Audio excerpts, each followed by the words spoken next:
حضرت معاویہ رضی اللہ تعالیٰ عنہ راوی ہیں کہ سرکار دو عالم صلی اللہ علیہ وسلم نے ارشاد فرمایا،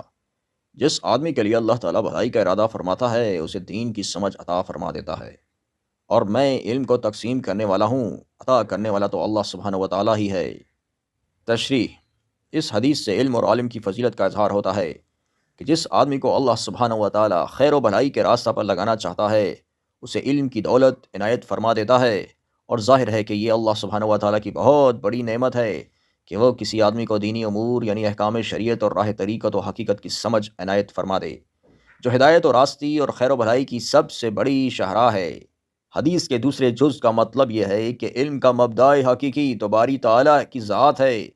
میرا کام تو صرف یہ ہے کہ میں دینی مسائل اور شرعی احکام لوگوں تک پہنچا دوں